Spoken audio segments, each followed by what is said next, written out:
Hey guys, welcome to my video today. Thanks so much for tuning in. It's Kathy here, and this video is an update to my other life update video. I guess it's a sequel. I wanted to catch you up a bit on things from the last video that I told you about. So while I do that, I'm drawing this moth today. I've really been into drawing moths over the past few days. I don't know. I see a trend on Instagram. I just sort of picked up on it subliminally or something, and I just started Googling moths and drawing them, and they're a lot of fun to draw, and I can really get into the details, so I love that. So that's what I'm doing. I've only done them in pencil yet so far, but I'm going to start drawing them with some color, I think, and maybe with some like chunky Neocolor too, see what happens. That'll be fun to see how that goes. In this particular moth, I know that the left wing is bigger than the right wing.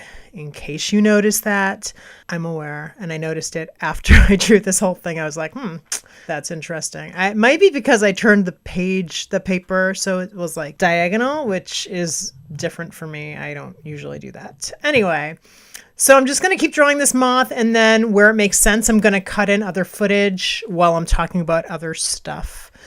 For instance, let's talk about my 2018 card project that I told you about in the last video. Here's all the finished cards. I wish I could show you the envelopes, but I can't because they had mailing addresses on them, so can't do that. But several of them were really ornate and in the hand lettering, and it was a lot of fun. To do that, I don't do this type of thing very often, and when I do, I like to just really go whole hog and just have a lot of fun with it and get really experimental and just go for it, you know? I love doing personal work like this. I find that it gives me a lot of cool ideas for my work, and it's really fun to experiment and find new art recipes and stuff like that. When I was a kid and we did Secret Santa in school, I totally got into making personalized cards for my recipient. And it's really weird because this is something that's just stuck with me. Like, the feeling I get for making something personal for somebody like this is a really good feeling. And it's kind of weird because it's what I do now in my real life, in my job, making greeting cards and doing, expressing sentiments through the work that I do, through the artwork that I do on products and such, and coloring books. So it's really, really similar, if not pretty much the exact same thing.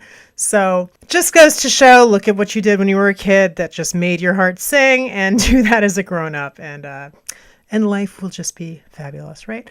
So when I did these envelopes, and I got stamps for them because I wanted to get real stamps, not just kind of the printout little flag ones. Not that there's anything wrong with those, but I wanted to get some like pretty stamps because sometimes you can get some really pretty stamps, and I love stamps. So I happened to get the stamps that Rifle Paper Company designed for the United States Postal Service. So I was super psyched because I got the last sheet of those. So lucky me. Okay, so let's talk about the part-time job situation that I told you about in the last video. My part-time job at the art store. So pretty shortly after I published my first life update video, I was able to quit my job. If you want to learn the reasons why I got the job in the first place, please feel free to go watch that video. I'll put the link up in the cards for you. Anyway, so there were lots of reasons why I got this job in the first place. It really wasn't only the potential need for health insurance, even though that was sort of like the biggest reason. It was like the clincher. I didn't mention income, like additional income, in my first list of reasons in my first video, because honestly, that was not one of my main reasons for getting the job. I did it for a lot of reasons, but that really wasn't one of them. And I didn't think I'd be working so much, Anyway, so, but ironically, it did turn out to be one of the reasons I left, and sort of a secondhand type of a way. So this is how I see it. And this is what I experienced. Time is money.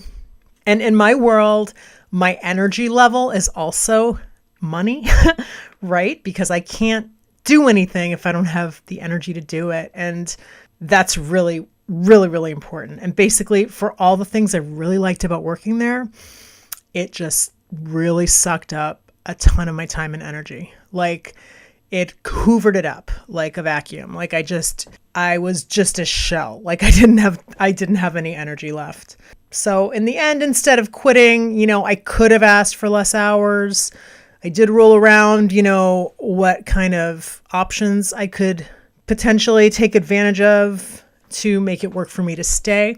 But in the end, I just don't think the amount of hours that would have worked best for me in my life were going to work best for the store, or the types of schedules, because the schedule was also an issue in terms of like day shifts, night shifts, that type of thing. So really, it was pretty cut and dried in the end. And since this is probably the last time I'm going to be talking about this part-time job in this way, I want to, for anyone considering getting a part-time job in an art store, let you know some of the reasons I felt the job was really good. Number one, it kept me away from my phone for hours at a stretch. So even though I use my phone for my biz, the hours I was away from it were short enough that it didn't cause me any problems. But the time I spent away from my phone and it was off, and I didn't even I was totally doing other stuff, and it was not even a blip. It was long enough that it had a positive impact on me. So I really liked that. I really liked just shutting down my phone and not even thinking about my phone for 6 hours or whatever. That was awesome. And maybe I should do that again, because in our line of work, I have my phone attached to me all the time. So it's really not a bad thing to detach a little bit once in a while. And number two, physical exercise. So yeah, I have a gym membership, and I'm kind of lazy, right? So this job was really physically demanding. For anyone who's what are you talking about? You had a retail job at an art store. What's physically demanding about it? I would stock gigantic canvases. I would break down gigantic boxes. You're running to stock items, or, you're carrying, not a light amount of stuff to go stock it. You're reaching, you're bending, you're running around for every reason possible. And there's more, and then you're getting on big ladders to grab stuff. I mean, you're moving your body in all kinds of different ways. And it was great. That part I really liked. I love the physical activity. I paid for it later because I would totally it. My knees, you guys, my knees. Okay. So I felt it, but it was really good to get that exercise. By the time I left the job, I definitely was in better shape than when I got the job. My gym is actually right next door to this place. So it's pretty funny. So now I have to go back to the gym. Oh, well. The third thing that I felt was really good about it was that it totally exercises your mental acuity and your mental quickness. I liked that I had to answer every type of customer question, art supply question, materials and stuff question on the fly. And if I didn't know the answer right off the bat, I had to figure out how to find an answer. If it had several answers, I would,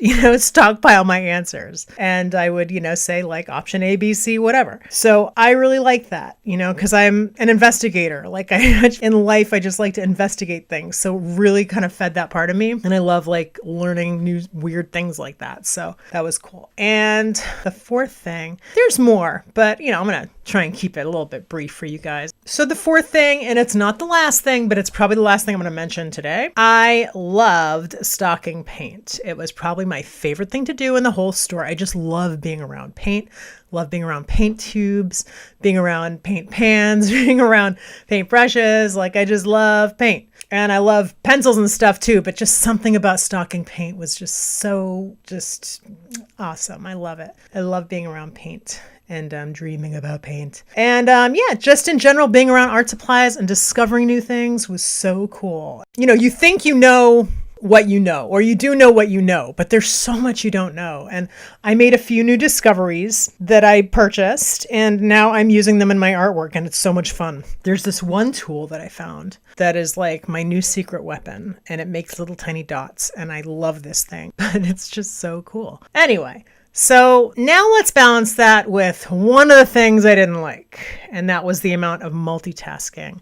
required, especially like when you're at the register. It is really, really challenging to find a method of both pleasing a customer while you're ringing them up and also answering a phone that's ringing off the hook and that you are expected to answer. That was a little challenging. I don't want to off-put the customer. I don't want to off-put the phone person or ignore the phone call or throw them on hold immediately. But it's just not an easy thing to do. So I didn't like that. And finally, one thing that really kind of caught me off guard that I just didn't even think about, there's so much talking required at a retail job, or at least at this particular retail job, at a retail store with specialized stuff that you're going to be talking to a lot of people. You're going to be asked a lot of questions. There's like a lot of talking required, constant talking. And I really do like to talk.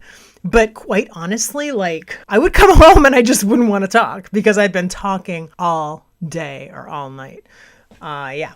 So that is the story with the job. It's done now and I'm back to my art full time. I'm psyched about that. And that is also a perfect segue into showing you a quick peek. So this is going to go really fast, but this is my new coloring book. It's called Chronic Illness Crusader, and it's a second coloring book in my Courageous Coloring series. The first one is Cancer Warrior. There's a link to my website in the description box if you want to check out the books, but here's a really quick peek at it, and I hope you like it. Would you want to see a MOTH coloring book? Let me know, because I'm kind of thinking about doing that. I don't know. I'm kind of on this MOTH kick. This could be a really good component of a concept for a book, and I think that could be really fun. So anyway, let me know your thoughts, and thank you so much for watching and listening, and I will talk to you again real soon. Bye-bye.